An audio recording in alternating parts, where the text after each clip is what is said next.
Yes. Now we start with our third tutorial. This is about the streaming API of Twitter, which is also after search probably the one of the most famous endpoints to be used while collecting data from Twitter. Streaming API is interesting in the sense search API was used to collect data retrospectively about the data which has happened in past. Streaming API is like a live search. It is about collecting data which is happening right now. So streaming API is essentially a perpetual script which would keep running and would keep collecting data information as it happens. It would not go in past and pull back information. It would collect tweets as and when it happens. Of course, it doesn't go and look at the entire Twitter all the time. So the most basic version of the API, according to Twitter, it only exposes 1% of the entire Twitter data to this API, which is at absolute number is still billions of tweets. How is that 1% selected? Is it random or something? That information is not widely available. That is something which is on internally Twitter to decide. But that's also a very good way of collecting information if your application requires to have data which is being generated right now live. So how do we do it programmatically? Again, we start with our Twitter, our standard procedure of importing TweeP and all our keys. And in this case, this is slightly different. In past, we would start by authenticating our information. However, in this case, the authentication would be done by a different class, which is called my stream listener. This is a standard class which exists inside TweeP stream listener. So for example, we can go to the documentation and have a TweeP documentation and have a deeper look at this class. Okay, so as you can see, you can go to stream here. But essentially the idea is that the stream class in itself has an internal authentication which it would do, and then you can start streaming tweets towards it. The details of this entire class is available on this documentation page. I'll take you over to the most important details as we go through this tutorial.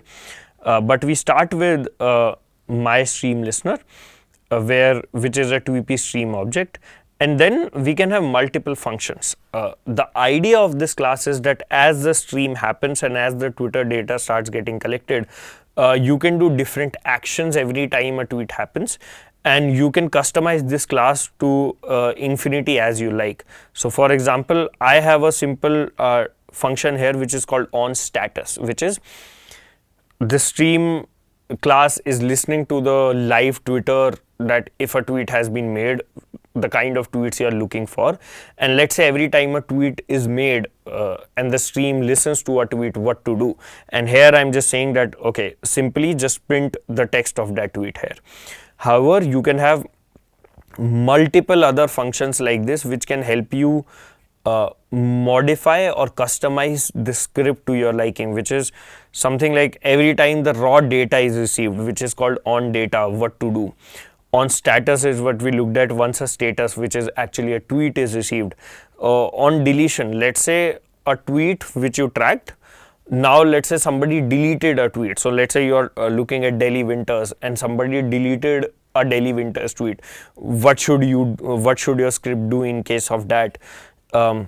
If there was a disconnect message received, which is for one of the logistic reasons or the API rate limit, let's say your stream got disconnected. So before it shut down the script, is there something which it needs to do? So let's say take all the information and dump it into a database before the stream is closed, so you don't lose any data. Something like that can be added here. What happens when a limit is reached? So all are these different kinds of function which you can add here, and this can be a perpetually running script with a lot of customizability added to it and what all you can do it with. In this example, we're going to keep it very simple and we're just going to look at that how can we collect some live tweets.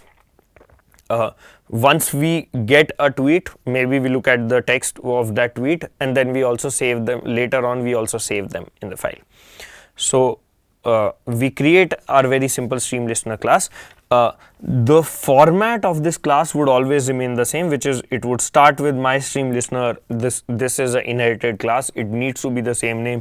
The on status needs to be the same name. However, what happens inside this on status is something which can be completely customized by the writer of the script.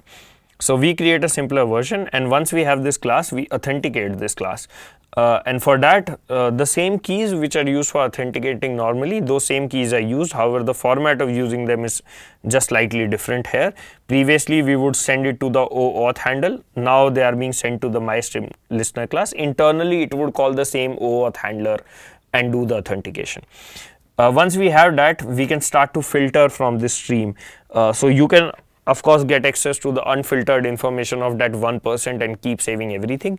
But in most cases, you want to, let's say, get some information filtered based on some specific word. Let's say we were tracking Delhi winters in the previous tutorial. You can do something similar here. In this case, you do it using dot filter. Previously, it used to be search because it's been done retrospectively. In this case, because there is a live series of tweets coming and you just want to filter out of this series of tweets, dot filter is used.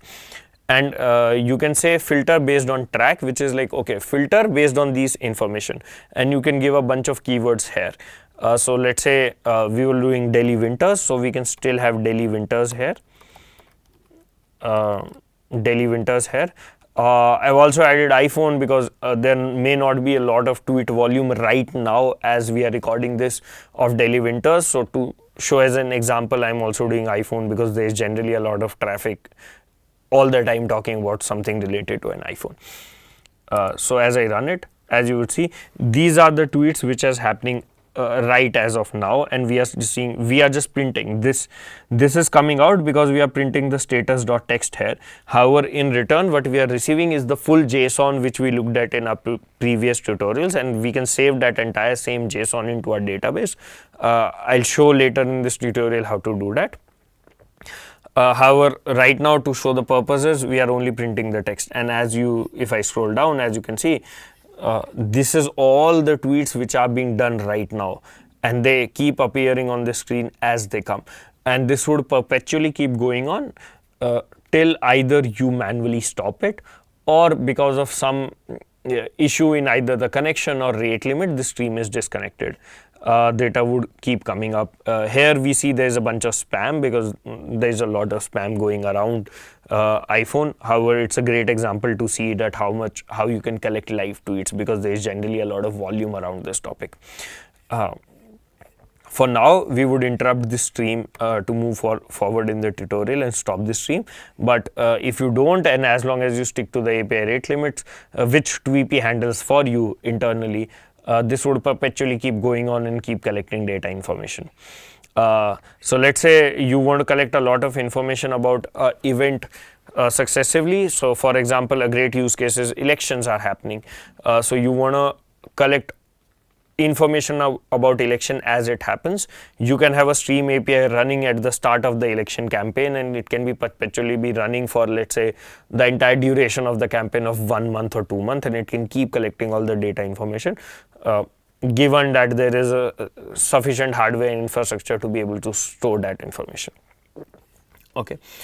A more complex example here is, instead of being able to print it, because it's very hard to analyze now all that print information, and we are only printing the text, we want to actually have access to all the information which we have talked about in past. Here in this case, I am still printing the text. However, on status, I am also saving these tweets to my tweet dump folder again.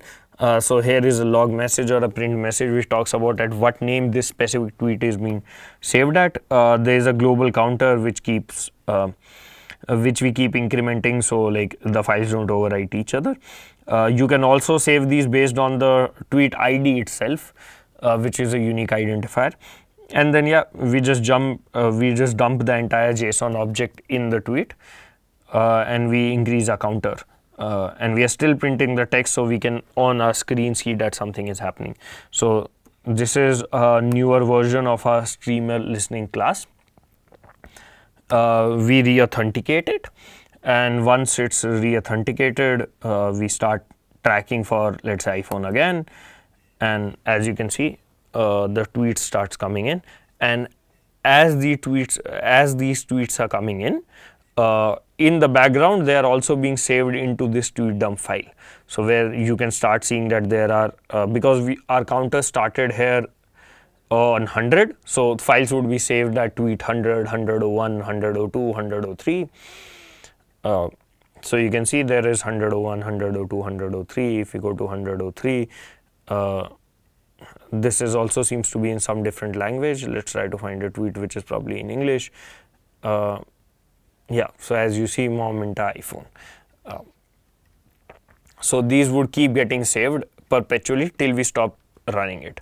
Yeah. So just to recap, previously we have seen how to get a tweet information given a certain tweet ID or search through all the tweets which have done in past. However, there is a third important endpoint which is called streaming, which lets you collect tweet data as it happens live. And for that, you have a slightly different class called Stream Listener. You can take this class and you can customize it based on triggers of event, like when a tweet happens, when a connection happens, when a disconnection happens, when somebody deletes a tweet. Based on all these triggers, you can write customized functions on what to do on each trigger, and you can have a very powerful custom class which is almost infinitely customizable, and you can have this perpetually running script which looks at Twitter, filters for different things, and as and when every time there is a filter happens, it does the action whichever has been added here. In our case, we saw how to print out the text of the tweet and at the same time also save it to a file in the background so we can use it for analysis later. Just like all the filters which we saw in the search API, like on geolocation by the user, before and after of language, all those filters in the similar manner using the same parameters can also be applied to the stream API, and the stream can also be filtered based on the same API. With this, we end our tutorial on the streaming API.